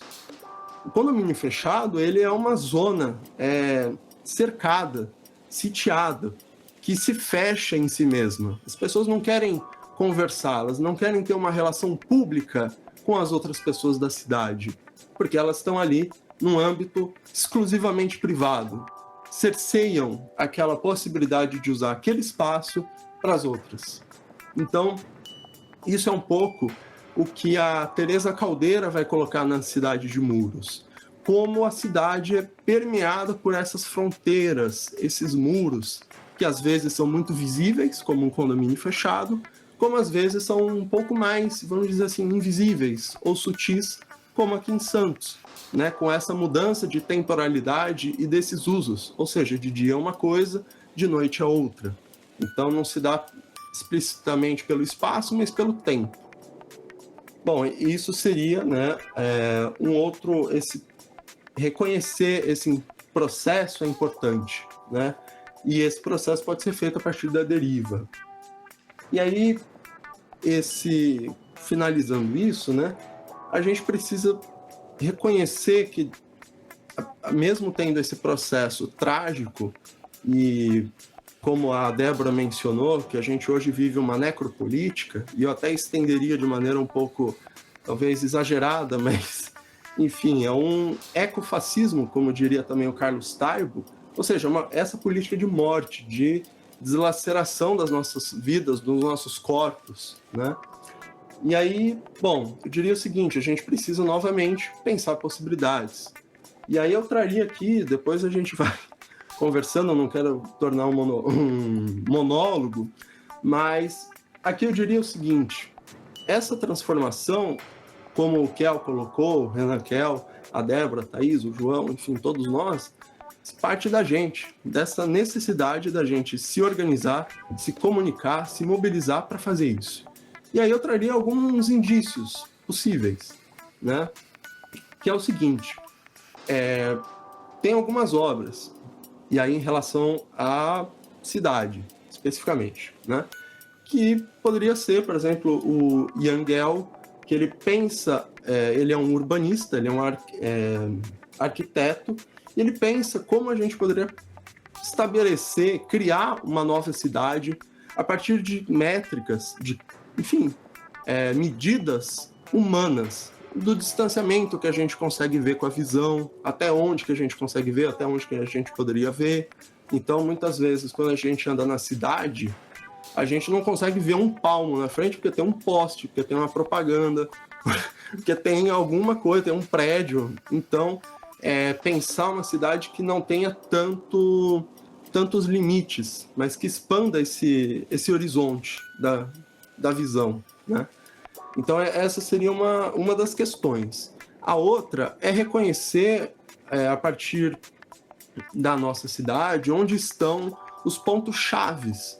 E aí eu poderia mencionar alguns elementos, que é os monumentos, então os prédios históricos, museus, praças, estátuas. Quem estão nessas estátuas? Quais são os nomes das ruas? Isso são coisas que a gente pode se perguntar e buscar uma história da nossa cidade. Afinal, cada história, ou melhor, cada cidade tem uma história, como a gente veio falando um pouquinho aqui. E aí esse processo de transformação, além desse, né, é necessário ter esse reconhecimento, e essa transformação se dá muitas vezes pela radicalidade, pela necessidade de pensar outra coisa.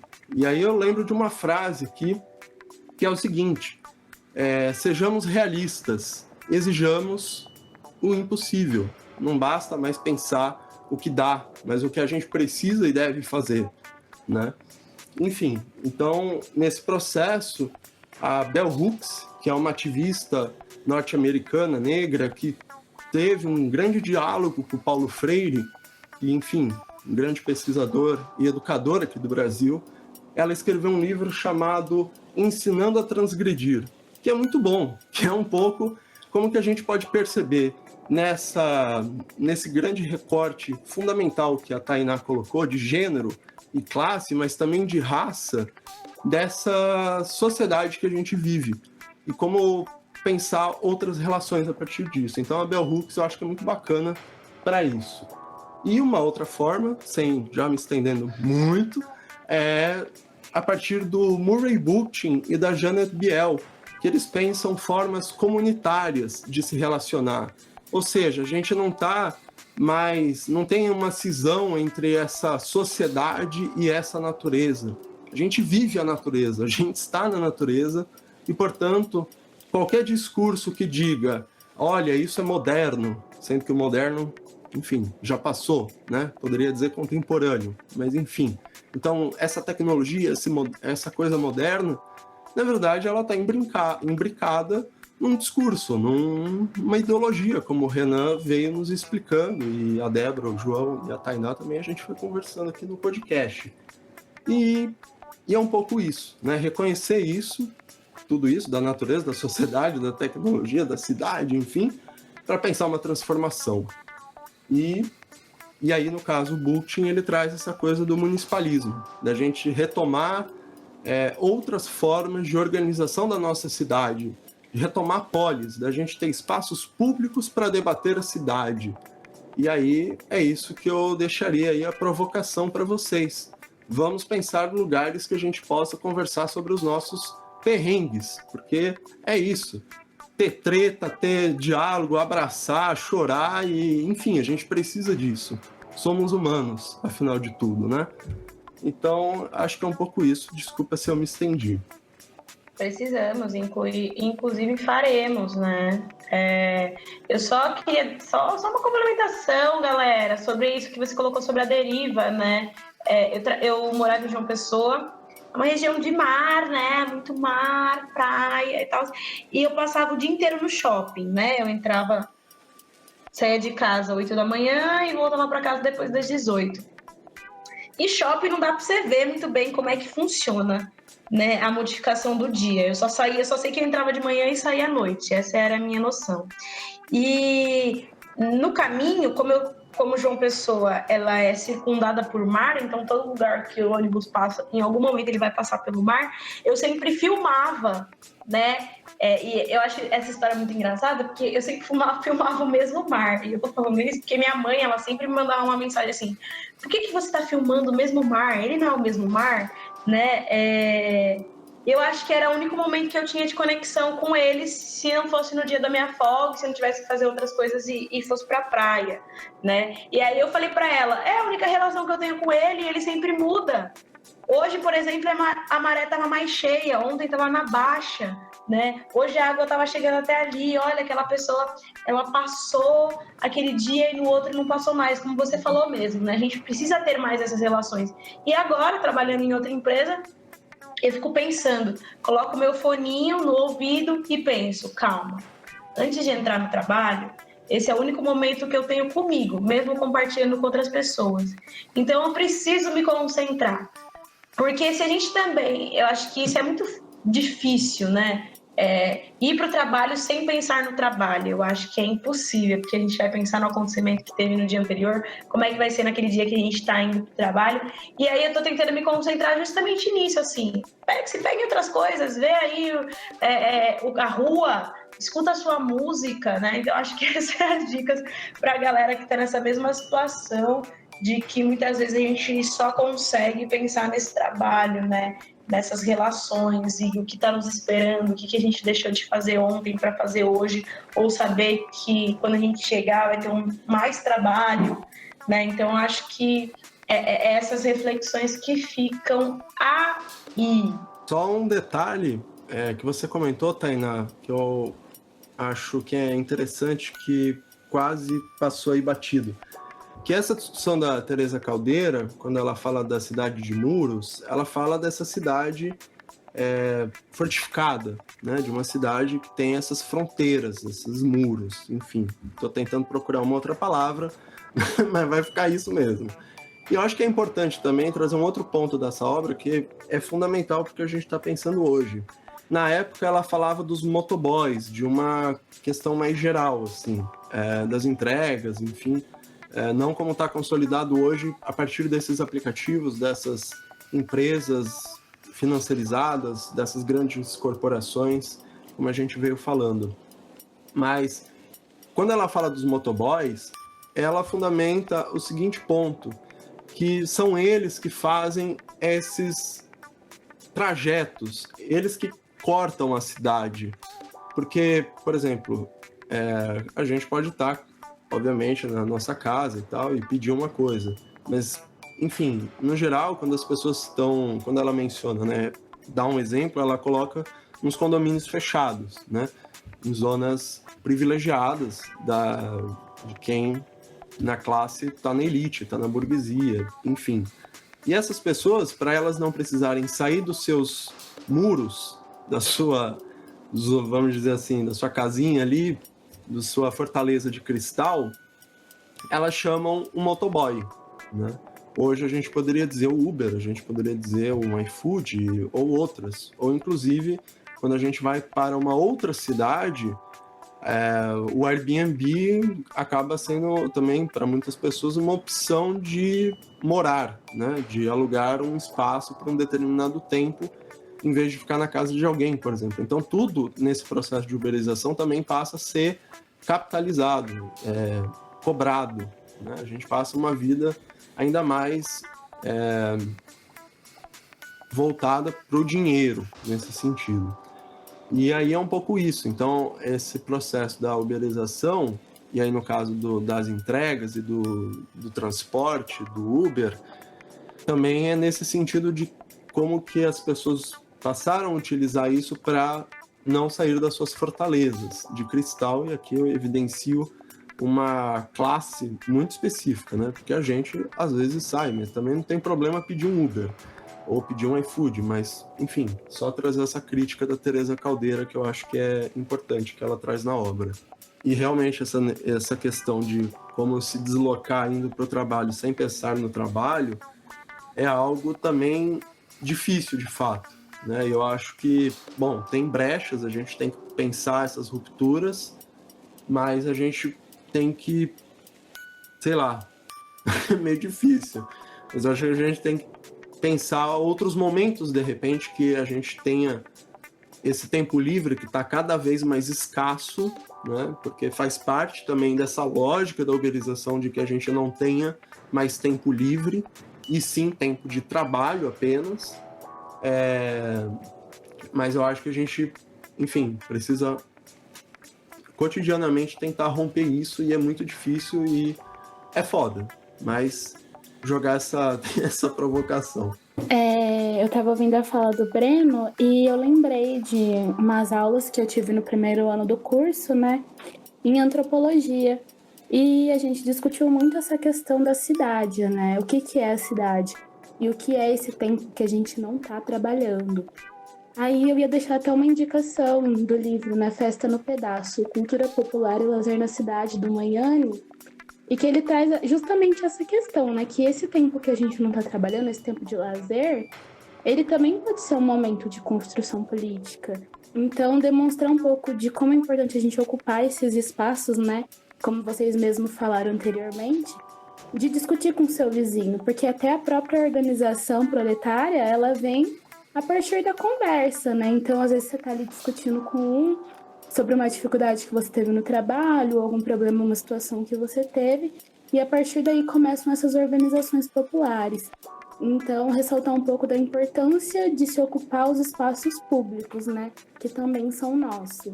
Só fazendo um gancho com a fala da Débora, a questão da utilização do espaço público. Na pandemia que a gente vive, a gente vê um fator preponderante na questão da sociabilidade entre as pessoas. Eu vejo muitas vezes nas redes sociais as pessoas com a intenção e o desejo de que a pandemia acabe para que ela possa fazer coisas fora de suas casas. Mas todas as coisas que elas se propõem e que têm o desejo de fazer, elas estão vinculadas diretamente ao consumo. Por quê? O uso do espaço não é o uso do espaço público, é o uso do espaço privado. As baladas, os rolês, shoppings, bares, todas querem suprir a necessidade do isolamento com uma necessidade de consumir alguma coisa, mesmo que esse consumo seja coletivo. As vontades, elas são também construídas socialmente. Por que as pessoas têm felicidade consumindo um produto do que tem a felicidade tendo hoje, por exemplo, em um podcast, ouvindo um podcast, aprendendo algumas coisas e trocando experiências? Esse consumo, ele é introjetado nas pessoas, essa necessidade. E a questão do uso do espaço e o uso da cidade, literalmente, é um uso da cidade apenas para o consumo. O debate que a gente faz hoje é extremamente importante para a gente olhar criticamente o uso do espaço, o uso da cidade, vinculado ao consumo. Por quê? Hoje, eu fico feliz quando chega o Uber com o meu lanche. É lógico, eu trabalhei o dia inteiro, estou cansado, não tenho tempo para cozinhar, vou pedir um Uber. Ou seja, a felicidade na pandemia, esse não é um estudo científico que eu fiz, mas é uma abstração que eu estou apresentando aqui para vocês. Com a perda da sociabilidade do uso dos espaços de consumo, os aplicativos de entregas de mercadoria tentam suprir aquela necessidade de felicidade do consumo externo. É uma questão para a gente pensar mais para frente sobre o uso desses aplicativos e a felicidade de consumo neles. É um debate que a gente poderia se estender, mas por conta aí do tempo e do prazo que a gente já debateu, ficaria aí mais para frente esse debate. É uma proposta. Vamos discutir, já vamos marcar o próximo podcast. Entendeu? Galera que tá escutando em casa, o que os nossos convidados ainda não entenderam é que eles já estão sendo intimados para o próximo podcast para a gente dar continuidade a essas discussões. Eu acho que isso tem que ficar bem enegrecido, bem explícito aqui para geral, que não estamos... Esse não é a nossa discussão final, viu, galera que está em casa? Inclusive para você que está nos assistindo, assistindo é ótimo, né? Nos escutando, manda mensagem pra gente, interage com a gente. Nossa, escutei esse podcast de vocês, quero participar de um podcast, quero falar sobre isso. Manda pra gente.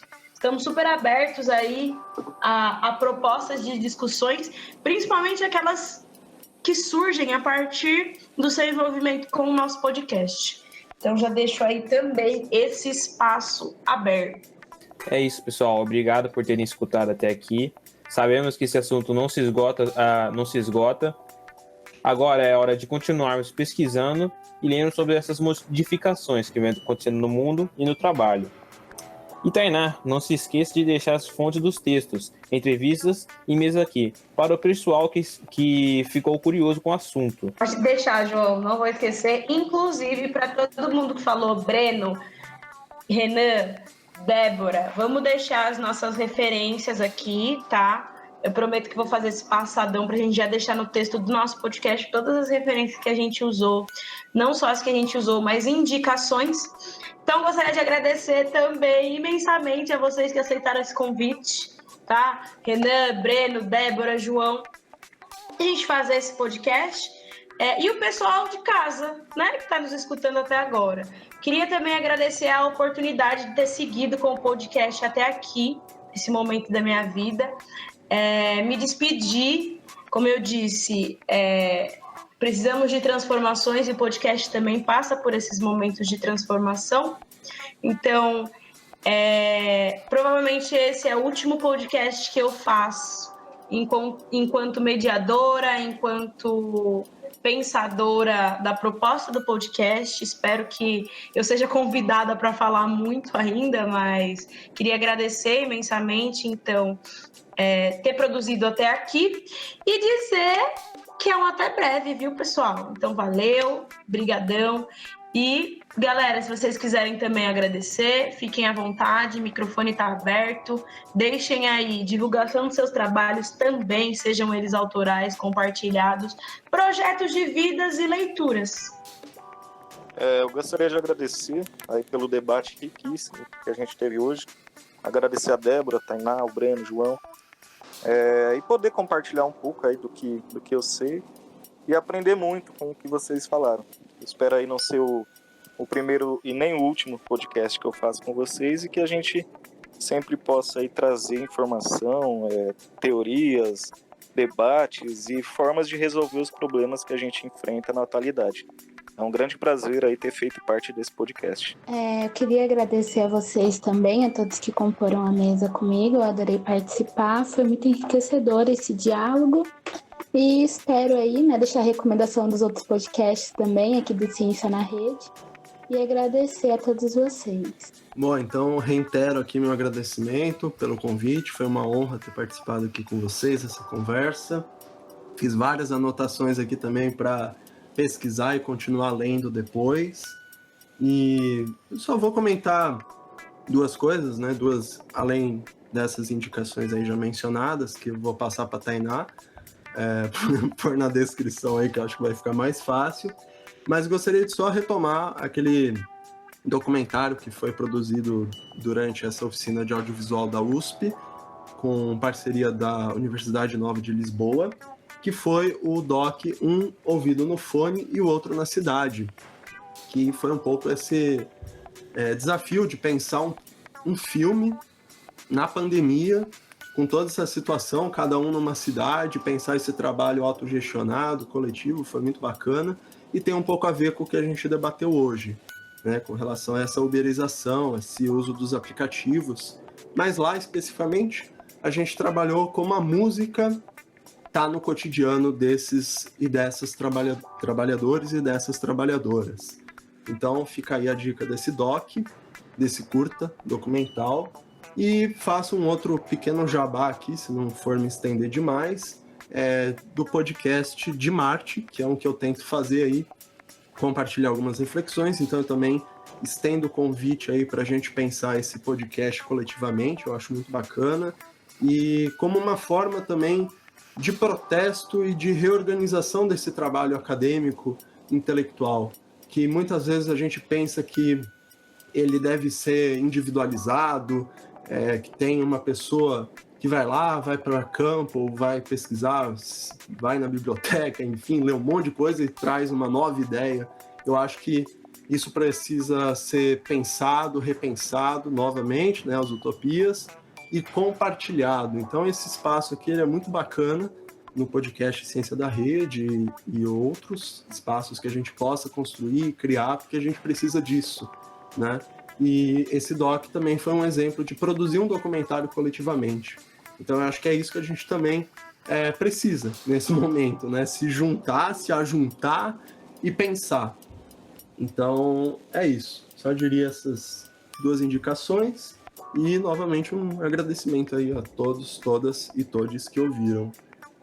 É isso. Um grande abraço e é isso. Quando tiver o próximo, pode chamar também com a Sussa. Eu gostaria de agradecer a todo mundo pela participação nesse podcast, a Tainá, o Breno, o Renan, a Débora, que acredito que sem vocês não teria feito esse podcast incrível aqui. Também saudades, Tainá, né? Minha dupla desde o começo do ano, para sentir falta. E agradeço pela participação e futuramente espero podermos participar novamente desse podcast incrível. Valeu, então, gente, por esses agradecimentos, essas saudações e essa despedida. Então, como vocês puderam perceber, para quem está escutando, a uberização, né? Por que falar sobre a uberização do trabalho? Como que ela afeta a nossa vida diariamente? É importante. A gente colocou aqui que não significa que a gente está só discutindo sobre a Revolução Industrial e sobre as novas propostas de reformulações de previdência. Estamos falando de vidas de pessoas, estamos falando das nossas vidas, como é que as nossas vidas se encontram com as outras, como que a gente se beneficia e como a gente desfavorece o outro ou nos desfavorece. Então, fique ligado, porque semana que vem tem mais um podcast, Uma Ciência na Rede.